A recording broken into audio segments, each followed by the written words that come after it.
Hello, hello, everyone. We have a very, very special treat happening this week on the Improvising Life podcast. We have a guest, and I will first give sort of my like heart on and feelings about this guest, and then ask them to introduce themselves. This person is someone who has come into my life more recently, but immediately was like one of those like shimmering sparkles when they walk into the room and you're like, oh, I can just see that this person really is about bringing their full self into the space and letting their layers be seen and noticed, and really challenging the idea that we have to sort of change ourselves to fit in a box. And that's something that I have already immensely been impacted by and really enjoy. And I'm so excited for the topic we're going to be discussing today because it's like quite literally going to be a lifesaver for me, not to put this pressure on them, but it's something that I think is really going to be the unsung hero of this season, because so many of us probably have gotten so used to this type of challenge in our life that we don't actually realize that there was a time before it and there could be a time after it. So without any more of my words, we will pass it over to Tyler, who can introduce himself however you would like to be thought of and remembered. Hi, I'm Tyler.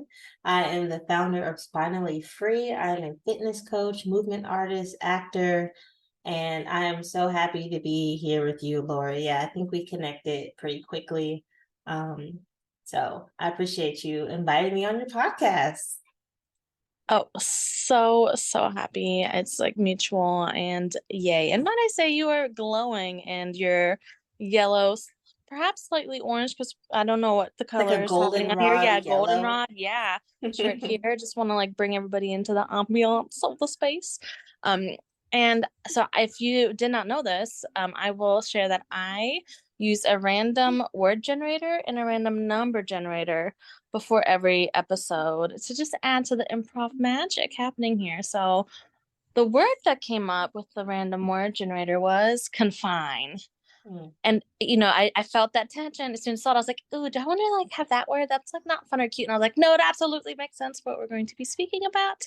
So I practiced restraint, and I just wanted to share that with you. And the first thing I saw though, or I felt when I saw that word, was discomfort. And I think discomfort can be a really playful way to dive into our topic today. So when you first hear the word confine, what comes to mind, and can you allow yourself when sharing out to like share any discomforts along the way in case they're coming up too, so like full permission to not make it so cutesy if it doesn't feel like it wants to be cutesy. Right. Way to yes and with that. Thank you. Let's see, confined. I definitely I think I kind of feel my jaw tighten up when I think of that word. Because I'm about to speak and the jaw's kind of like, no, confine. So I think of taking up less space than we are able to, or even meant to sometimes. I think of restriction as well, restriction of expansion. Like how can I say something? How can I do something without breaking any rules? I guess I think of rules. Um, I think of let's see, discomfort. I think of I try not to confine myself, but I know I have to because you live in this world, you know what I mean? You can't just be walking around like blah blah blah blah blah, waving your arms and do whatever you want. I mean you can, but there's a lot of consequences for that. And I think that I feel the most confined in my jaw, and that's exactly where I found that discomfort. And I can feel my face kind of tense up when I hear the word, and even before I speak, sometimes, um, wondering like what I'm gonna say, how I'm gonna say it, even if it's for a split second, and that causing tension in my body and causing me to feel confined within my body. It is such a simple thing, but we're on a podcast. I feel like that's what I felt. Well, I want to give you kudos for leading with what was coming up for your body. I know that that often it can be actually really difficult for me to get people to share anything about their body. But it's also like you practicing your practice, because what you're here to talk with us about is back pain Whew. Yeah. and navigating that and healing that. And so, what I am feeling right now personally is the worst back pain I've ever felt in my life, with an extra sort of razzle dazzle of sciatica, in the mix. And so, when I saw confined, I was feeling how I'm both feeling confined by that pain, but also that restriction and sort of lack of movement is making things more stiff, which then leads to more pain, and just sort of that circle clusterfuck of like oh, I need to listen to my body and rest more, but being too restful in terms of like not moving my body actually contributes more to my body's dis-ease right now. And so yeah, that tension point, and how do I navigate the world and the rules and all the things is sort of coming to mind. And so I would love if you could share with us your thoughts on how back pain has really sort of come into our culture, sort of like, in the West, like how It's like it's so really, normal now. yeah, and Yeah. and what where you see sort of the common journey sort of going as people are navigating this. Right. Just to kind of go back what you said about the idea between restrictive movement and like how much do I move? I think it really comes down to intentional movement until you start feeling better. Because it's like, oh, I'm moving, but then you're in pain. It's like, oh, I'm not moving, and then you're in pain. So, like, right in the middle is that intentional movement. So, I'll just leave that there. That's just my coaching style. But as far as back pain within our, I guess, environment and our culture and our bodies, I looked this up, and over 316 million people have back pain globally. And that's just the people who are been recorded, right? There's probably more. And most of the back pain actually happens in Eastern Europe and America. So, what these places have in common is they're like pretty Western, right? Europe and America, Western places. And I think that is the sneaky, subtle reason why we experience back pain so often. It's literally in our culture. And a lot of it has to do with how we move. A lot of it has to do with chairs. I'll just start with the how we move first, because okay, so you have your spine. It starts right behind your nose. If you point to your nose, everybody, that's the beginning of your spine, beginning of your neck. And it goes all the way down to your tailbone, which you're probably more familiar with, right above your butt. So that's that. But then the spine's cousin, like best friend cousin, like the cousin that is like really your sister, but that's like your cousin, that is the hips.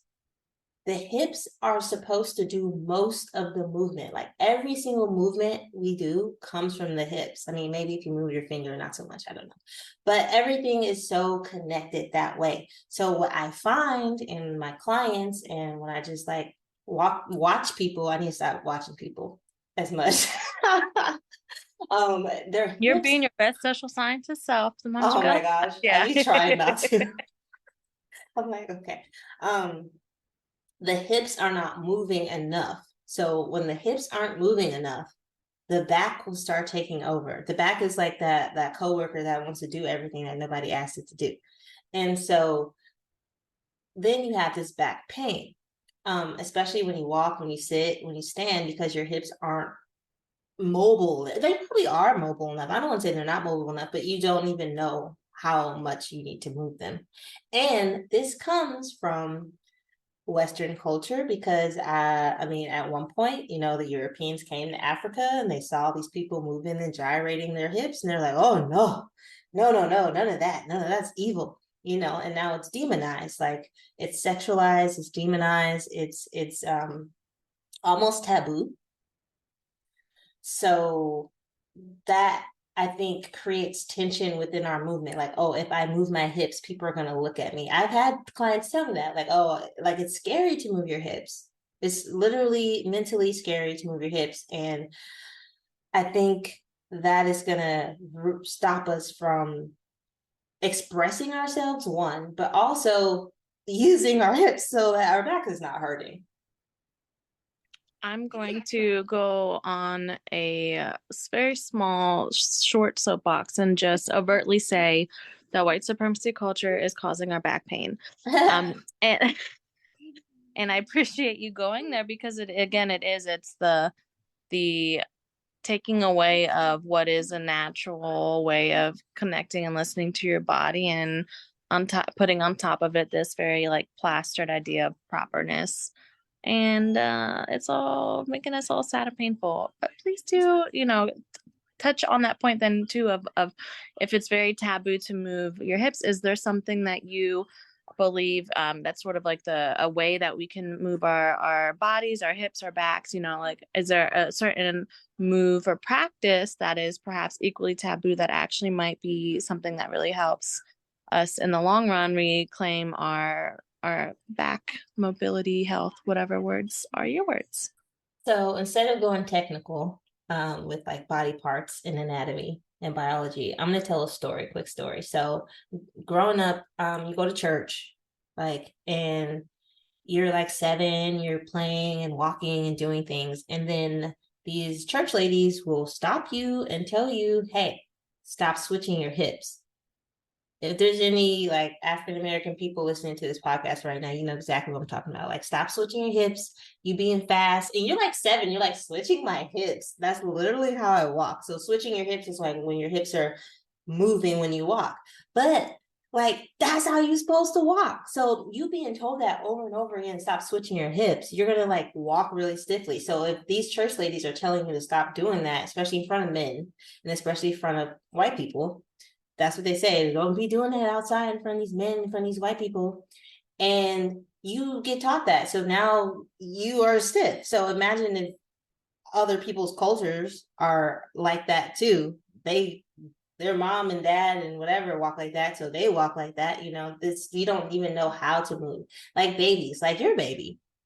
She's probably the best mover ever because she knows how to run with her hips, walk with her hips. You've seen her squat to pick something up. She has perfect form, I bet. I've never seen her squat, but I bet you she has perfect form because she hasn't learned these rules of our society yet. And eventually she may, you know, and eventually she may feel bad about her hips or something like that because she's moving them. So I think just moving your hips however feels as comfortable as possible for now. And then once your nervous system gets used to it, you'll be able to do more and more and more. And the best way to do it is just throw on a song and just move your hips however you want to move your hips. And then you can learn like proper walking mechanics. Like, okay, how do I translate this into my walking? You know what I'm saying? And things like that. How do I translate this into everyday movement? So I am actually using my hips. Yeah, and so it's like what you're also getting to is that, so often when we think about like personal development or like growing as we, age and go through life, it's so often through this very like perfectionist mental landscape, right? But you're also speaking to that there are embodied literacies that we can regain and that there's a transferable skill in that, right? So how Mercury plays and runs during the day directly translates to how she like nurse parkours in her sleep. Like I see, she's the most coordinated human on earth when she's sleeping. She will literally be latched on one side and then like literally like bend her body over me backwards, now wake up, go to the other side. Like, as adults, Not there's that wake thing up. like when you fall and you like if you're at a party and fall and you're like, oh, I didn't spill my beer, right? Like that idea of like, oh, I didn't drop anything and spill it. Like the things that she does while sleeping and it's so coordinated, intentional, and like doesn't miss a beat. And I just always am in awe where I'm like, I can't do a 25th of that while awake. And then I have another thought or moment of like, oh, but there was probably a time where I could trust my body that way. And then I have a moment of silence for how quickly and how youngly, is that a word, youngly, yeah, that I know that that was stopped in me, right? So I do appreciate you bringing in youth into this conversation too, because if we're thinking about, there's an opportunity here to not just address our physical or and our personal back pain, which yes, we are all, hopefully have ways to access getting our needs met. And it's also about not sort of passing on this expectation of body ailments to others when it is something that could be prevented and or significantly reduced if are people watching this more from a place of interest of, oh, how are you navigating the world? And, just for the joy of people watching and not of, oh, I can't wait to tell you how wrong you're peopling. Yeah. Yeah. Yeah, exactly. Like we talked about before, just having that sense of play and openness, I think will really help our posture is crazy.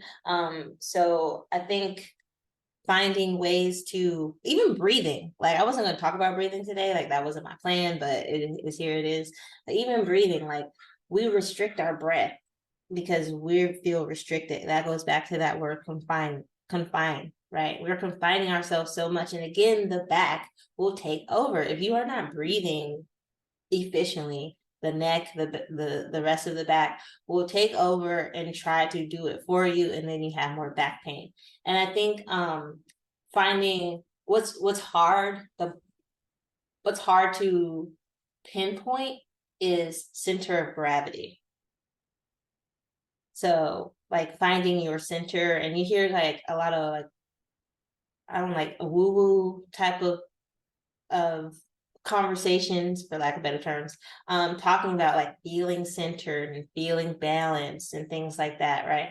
That's real, it's real, but it's also like an anatomy thing. Like your center of gravity needs to be in the center, and if your hips are not moving efficiently, like we talked about, then your center of gravity will actually be really off. And I see that as like I see that the most as well. Well, and with you, I just want to acknowledge you trusting your intuition, to bring breath into the space is my first weekend of anti-racist social justice based Raja yoga teacher training. I was there for the anti-racism and social justice work, and I was really dreading the yoga part because I was like, how am I going to spend 200 hours with my body? Ew, who would do that? Mm-hmm. And so the first weekend we were doing a universal meditation practice, and having to actually just notice and like breathe for 10 minutes. The next day I felt like I got hit with a semi truck. No exaggeration. I was in the most pain I had remembered in recent times from actually like practice, like what does it feel to breathe into my belly, what does it feel like to breathe through my lung, like it just actually take full breaths and actually imagine like fully completely exhaling. Like that was so painful. Like That painful, like muscle pain, or like yeah, muscle okay. and like all of the like my body's just like, we don't do this Oh, because like I was a soreness. very Okay. Like yeah, I muscle was a very soreness, like you worked chronic out. yeah, literally I was just Hmm. like because I was very much a like chronic breath holder, and Hmm. now I can also tell when I'm feeling more like confined, in a role in life and in a moment when I can tell it's like, oh wait, this is actually I'm not breathing enough headache, not like a maybe I shouldn't have just eaten 6 cookies and now I have a sugar headache, right? So I'm Hmm. like translating that in, and so to your point, the cues that our body can give us, like center balance, right? Um, where's my thought going on that? Are there other ways that that sort of body awareness of body literacy comes up when you are working with clients? Is there ways that perhaps like someone then notices, oh, has something to do with my center of gravity, or this has something to do with balance, or this has something to do with posture, that perhaps we're moving so quickly in our day-to-day life that we don't realize that that might be something showing up for us. Yeah, definitely. So a lot of I've noticed in a lot of like Western culture, we have the sway back posture, which I like to call like the hippie posture, because it looks like Shaggy from Scooby Doo. Like the hips are forward and the neck is crunched forward as well. So, and you can Google that like right now as you listen to it just to see exactly what I'm talking about. And you'll see the hips going forward, which means the chest is down and not being able to expand. And the hips are not moving, they're just stuck there. So standing in that position, that's what I see most of my clients like get the most results quicker when they look at how they stand and they learn that they're standing like that, and they can be like, oh, I'm doing the thing. Oh, I'm doing my center of gravity. Because when you stand sway back or hippie posture, when you have hippie posture, your center of gravity is no longer where it's supposed to be. It's actually on your back, like your back is holding you up in a way that is not designed in the way that your hips are supposed to hold you up. So let me just rewind real quick. Center of gravity. What is okay? Center of gravity. You want me to Google that too? Um, so if you point to your belly button and then you go an inch or two below that, that is your center of gravity. And if you take your other hand and go behind you, kind of where that is, that's your lower back curve, that natural curve. So you're a 3D organism, right? You're like this can right here. And so if you open the can and put your finger inside, that's the center of gravity. And so I think about that myself. If I was to like cut myself in half, put my finger, that is that's very graphic, but that is the center of gravity. And the lower back, that curve is holding you up. So if your center of gravity is not there, it's going to be behind it instead of in the middle. It's going to be behind it. And then you feel like you have this brick of a back, right? This brick is just moving and there's no mobility at all. That's because your center of gravity is too far behind you. Your back is doing what it's not supposed to do. And the hippie posture is messing you up. Never related more to anything in my life, and I'm holding the fact that that's so relatable. But yeah, the feeling of a brick in my back is absolutely there. And also too, with the way that you're, it's building on the conversation, which then now I'm realizing that I forgot to bring in the random number that we generated. So I was I will wondering take a about brief that too. pause. Yeah. Usually I wait a few minutes to bring it in, but I've been so excited to hear what you're saying. So just a few minutes. I do a generator from 1 to 6 because there's 6 tools of info writing, and we got tool number 4, which is ID the ship. So what's the relationship between you and what you're experiencing, right?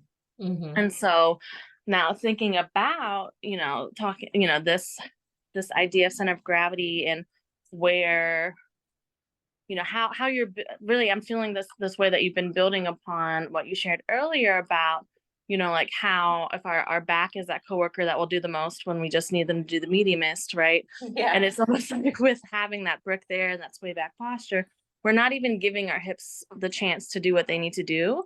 So if our relations, and you've so beautifully already been speaking to the tool, if the relationship we have with our hips is so demonized and so policed and monitored, and I do use that word police intentionally, understanding that it is a problematic word and construct, that then is making setting us up to have a very confined and also disconnected relationship with our back and our mobility and our hips, because we're not actually being given access to spaces and places where sort of each of our body parts can have access to the role that they were meant to have, and that we can then also have the self literacy to know when things start to just feel a little raggedy versus having to wait till you're like basically immobile and calling and finding 88-year-old chiropractor just me in the morning to be like, please, any relief. Also, thank you for being randomly open early on a Saturday morning because that's your work hours, So all the things. So when you're hearing though this idea of identifying the relationship between, like the experience that we're having and sort of like where that all stems from, does anything come up when you're thinking about, this sort of, I won't say antidote, but like how we then, what do we do with this awareness of Right. where it comes from, right? Is there anything else that you want to sort of name a relationship with Perhaps that's something like our youthfulness, playing, having fun, like something that if we were able to sort of redefine our relationship with that, then being able to implement changes in how we navigate and move our bodies on a daily basis might seem more accessible than this idea of like, oh, you have to have 6 hours of gym time a day to go Mm, become mm, Hercules, mm. shit, where it's just not accessible or what people desire doing with their life. Yeah, and I think that's a good point because this idea of being more playful, because I have clients, okay, antidote. I have clients who are playful, like they want to go do all this stuff. They want to, they're active, they want to, and then their back hurts, and then it keeps them from doing the things that they want to do. Really, and they get really bummed out about it. But then on the flip side, when they're kind of like working, a lot of my clients work from home. I suggest, I'm like, why don't you take a nap?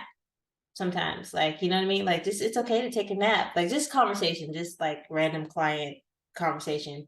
And they're like, I can't just take a nap. I'm like, why? And I'm like, oh, I just can't. Like, no, not any real reason why.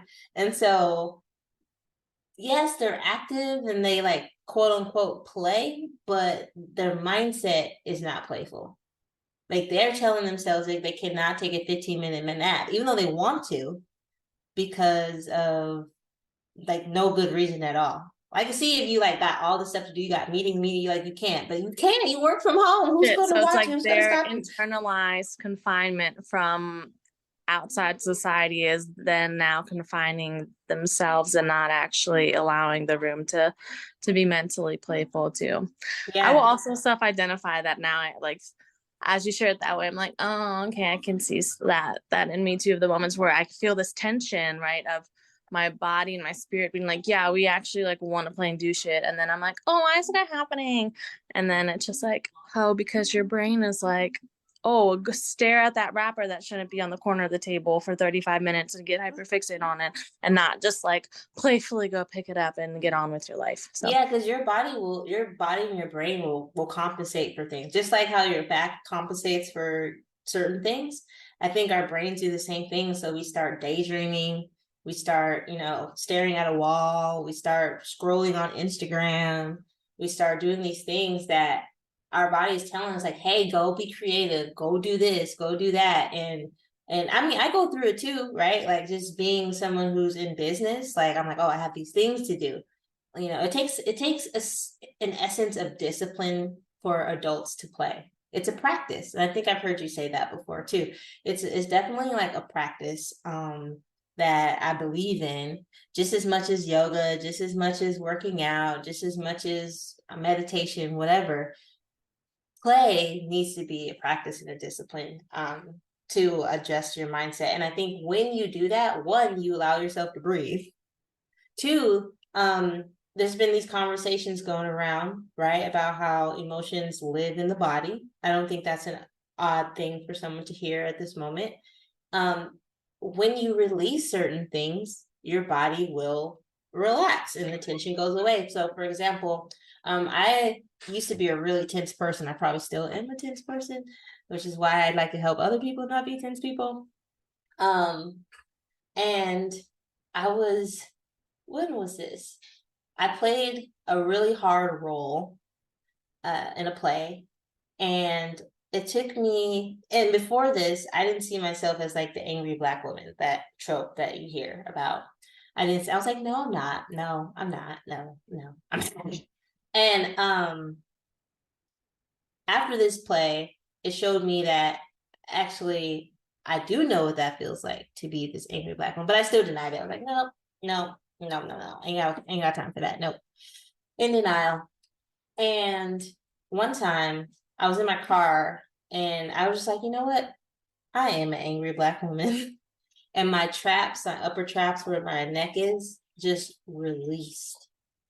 I can still remember how it felt to just like to have it melt down into my shoulders. So my shoulders came down, and then my shoulders came down. So my back released, and it was a ripple effect. And that was just from having experiencing emotion and allowing it to move through me.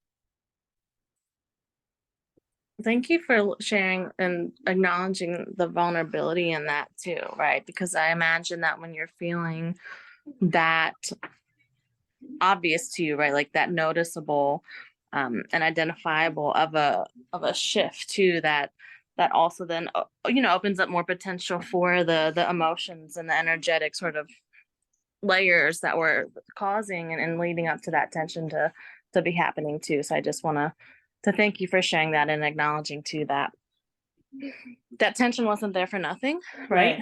Right. And Mm-hmm.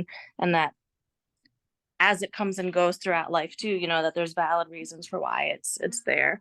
um and so being someone, and again, this, you can always be like, no, Ho, you're just like projecting out, but being someone who is in a space of service for helping people navigate their tension and how it's showing up in their body, and just really equipping people to be able to actualize the dreams they have for their life, like playing with their kids, doing that hike that they saw on Pinterest 6 years ago that they've always wanted to, but their back hurts, um, and then acknowledging that you're navigating your own things too, right? Not every day is a day where you're like, my spine is flubber. It always does, like whatever, whatever's coming up in those layers too.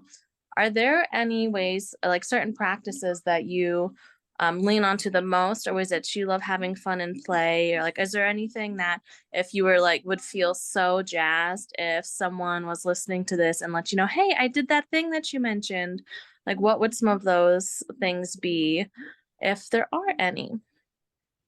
um, well, it's hard for me to talk about this because it's such an obscure concept, but have you heard of Alexander technique? I have, but that doesn't mean I remember where or how I listened to it. But yes. I figured you have because you're in theater. So it's a like performing arts body work thing. And it's very expansive. I'm not going to get into it right now, but it's a huge part of my coaching style, even if I never say exactly what it is, and a huge part of my own practice. So there's an exercise called constructive rest, and you lie on your back, and it's part of the program I offer online right now. You lie on your back and your knees up, and you just kind of let your body sink into the ground. And there's different exercises you can do within this exercise, but just doing that for yourself and allowing yourself to explore, like, where am I holding tension? What part feels tight, like, and just putting some awareness in that area and just breathing into it, like not stretching, not moving, and you will feel the shifts in your body. It's crazy, like, because in that specific position, um you have less tension. That's just the way that position works. So the way, like, how you interact with gravity and everything. So that is one of my go-tos. If I'm feeling tense, even if I'm feeling tense emotionally, like I had a tension headache a few weeks ago because I had some rough things happen, and I just like lie down in the middle of the floor. You can do this anywhere. I love it because you could do it anywhere. And this is another aspect of play. Like if you are in the office and you need to do it, you might like look crazy or whatever lying down in the middle of the floor, but oh well, don't you feel better, you know what I mean? Maybe somebody can join you. So I think that's one of my favorite exercises because you can literally do it anywhere, no matter what, unless you're on an airplane, I guess. Hey, if the um seatbelt sign is off, then maybe you get like 30 seconds in the aisle. And it's time to get yeah, up. they'll kick you off the plane. Yeah. And be like, oh, I'm sorry. I thought we had landed. I was just ready to I'm collect just my doing bag my when it fell out of constructive the rest. cabinet. Yeah. No, and thank you for sharing something that is accessible in terms of it, that you can take that with you, right? That's like a transferable body moment. But also with sharing the Alexander technique, I was reminded of social presencing theater, and when I had my first class with that, really it's this practice of your body leading you through space and time, and perhaps if there's a facilitator, they're giving a cue or a prompt, something like you're exploring a city for the first time, right? And it's less about what your brain thinks that looks like and moving your body through that, but your body really leading of like, and discovering through that, oh, well, what type of city is it? You know, like, am I carrying a bag or not? Or am I on a Segway? You know, how do I show that I'm on a Segway with that one? You know, whatever that is. What ended up happening to me after that class was, as I was asking myself, okay, so how else can I make room for this in my life? It became, you know, I sort of had this mashup with breath work come to me, where now my go-to practice of, you know, like trying to keep any amount of shits together for myself, is, you know, taking this full breath, asking my body where it's feeling the most tension, or like essentially those shittiest, right?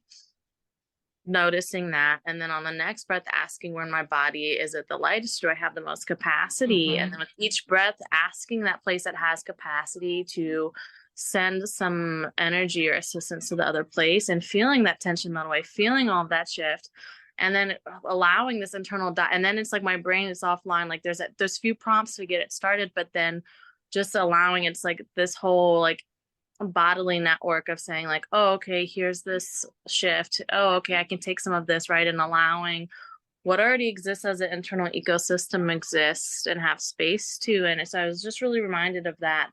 That's constructive rest. Out. I mean, that is constructive rest. You don't have to necessarily lie down on the ground to do it. That's just, you know, eventually I think there's a muscle memory that happens when you do that practice. And then when you're standing, walking, whatever, sitting and doing whatever, it kind of just, your body kind of remembers it. So that sounds like constructive rest to me. Well, I will now add that, like allow myself to add that lens to looking at it too, right? And what you're sharing out too, the sort of second half of our conversation is really just giving me the sense of, you know, again, it's not what you're able to support people through is not about just learning one right way to do things, but really how can playfulness lead to this path of curiosity of really just asking like, how might I do this being life and mobility and moving, you know, if my body and I were actually part of the decision-making process, like how would we navigate walking into the office holding our briefcase every day? Oh shit, I don't want a fucking briefcase. Let's get a book bag. So it's distributed a little more, right? Or, you know, some of these decisions that, yeah, that may have become as routine as feeling our back pain and thinking that it always has to be there. And yeah, perhaps sort of reclaiming the idea that these smaller shifts, when consistently implemented, can make us feel less raggedy. Habits, right? Oh, she brought out the H word. Oh, yeah. I mean, I was just dropping all the bombs earlier. You brought up the habit. The H word, yes, habits. That's what you're talking about, right? So, and I can get, that's a whole nother conversation. Really, I can go on and on about how habits work and how our brains adapt to them. That could be episode 2. You can that could be episode 2 for sure. Happily have you back. For sure, habits are something else, especially as a fitness coach. You know, getting people. That's why I try not to promote workouts. I try to have people take movement breaks.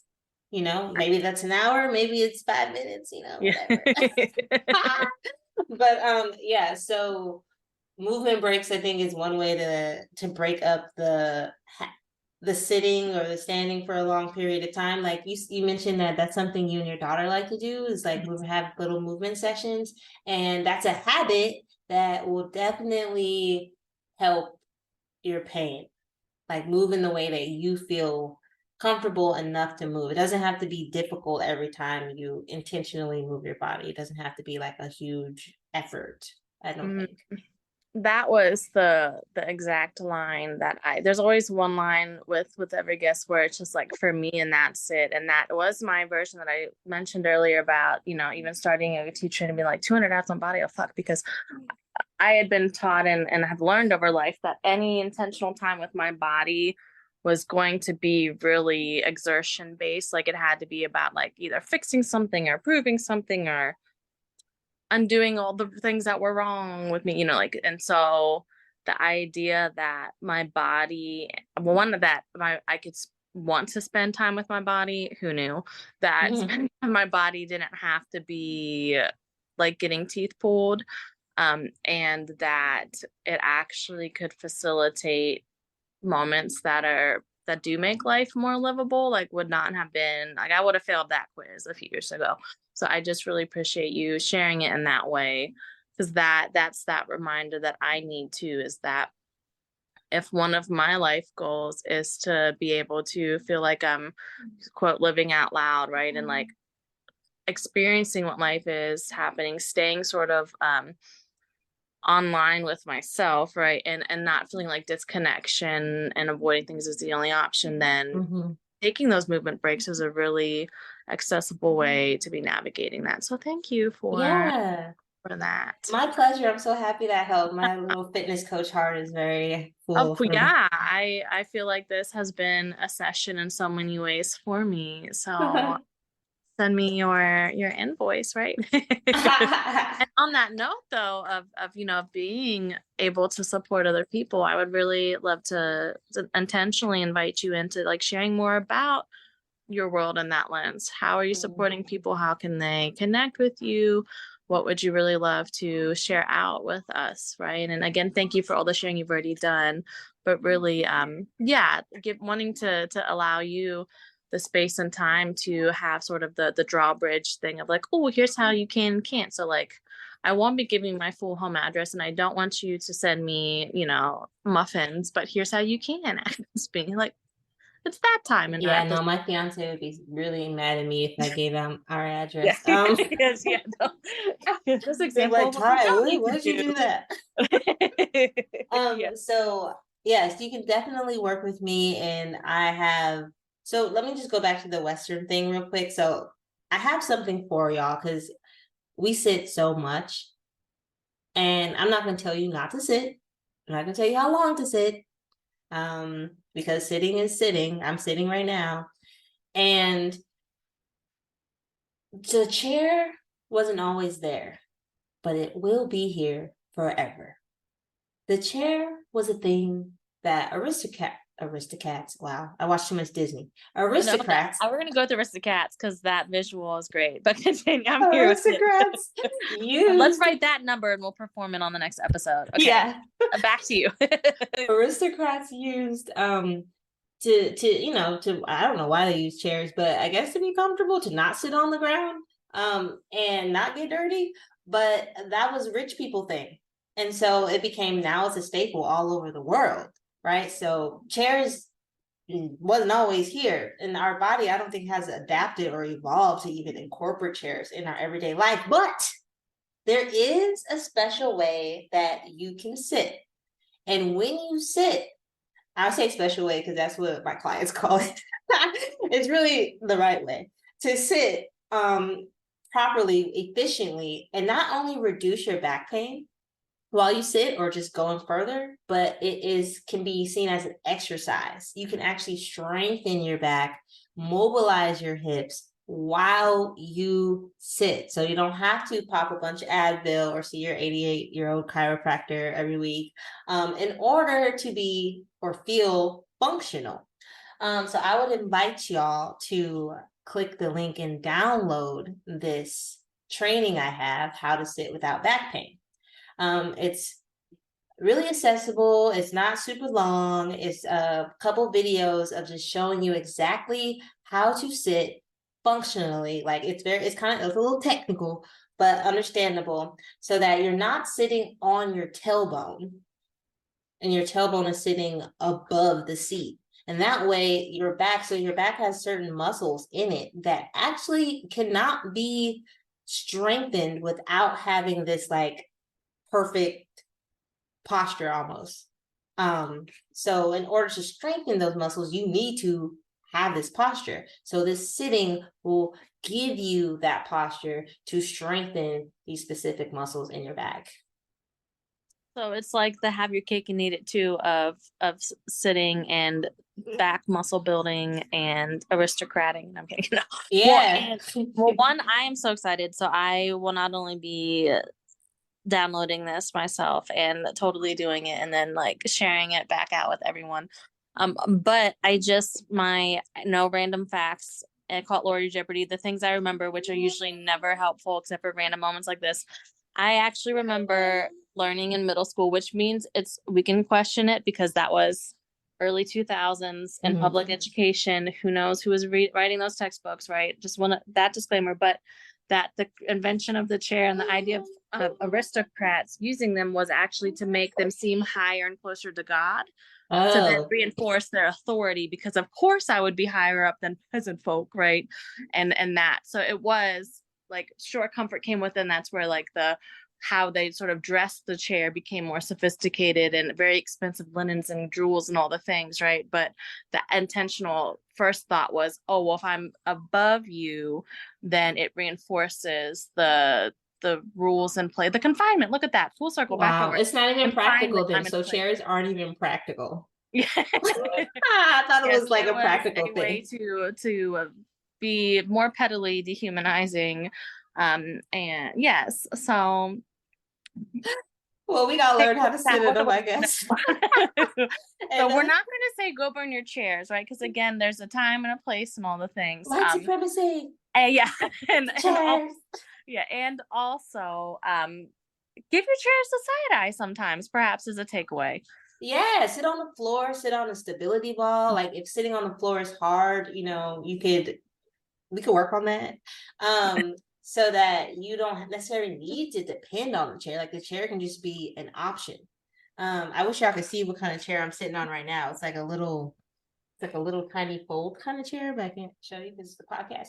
But well, if you feel so inclined, you can share a picture of it, and I will include that in our, like other medias about that. Yeah, that's a good idea. We can chat out your chair and be like, this chair doesn't deserve the side eye. This chair is working really hard to work with. It was like $3 at the dollar store. I like $3 anythings, but that's another episode about. I know, it's a whole nother. Okay, so what we're identifying is that Tyler and I are going to have a recurring series about the things that come up in the previous episodes that now become their own episode. That's hilarious. Well, I do want to make sure I super, super, super thank you for everything you have shared. And when you mentioned earlier, like click the link, what Tyler's referencing is that I will have it in the show notes. It will also be linked in on both of our social medias, and they can find you on Instagram. Where can you share your at Spinally Free? It's like finally free, but with the SP. Yeah. At In Providing Life, we love a wordplay and a mashup. You gotta make your own language to talk about the world you're co-creating and constructing. So we're here for that. And let me pause. Was there anything else that you'd like to share, just in general, or like? Yeah, I just want to say, I know the pain is hard to deal with. I've dealt with certain types of pain as well, but like pain, one, is just information. And two, it's not who you are. It's not something that is your back pain. It's not your pain. It's not, we don't have to identify with these pains that we have. So I just want to put that out there, that it's something you can do about it. And taking this training is one of the first steps that you can take to implement a habit that will get you out of that realm of owning this pain that's been with you for so long. That was really poetic and beautiful and needed. I really appreciate you, Tyler. And one thing that I have, thank you, claimed, maybe questionably so, is my inability to have sort of clean, tidy, cute, succinct endings to any type of call, interview. So instead, what I like to do is ask people to do something random, right? You're an improv person, you'll get, this won't be a surprise, or you'll be like, that might have been the fourth weirdest thing that's ever happened.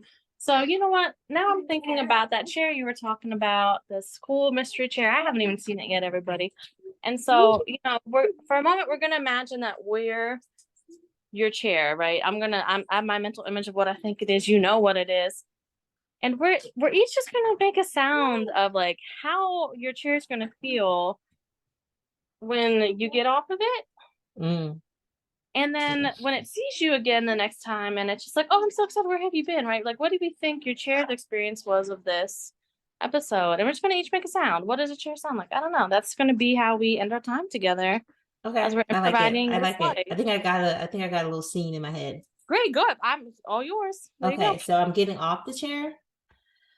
Ah, All right, and time has passed, right? SpongeBob, 2 hours later. And now your chair's seeing you. How's it greeting you? I'm sitting on the chair.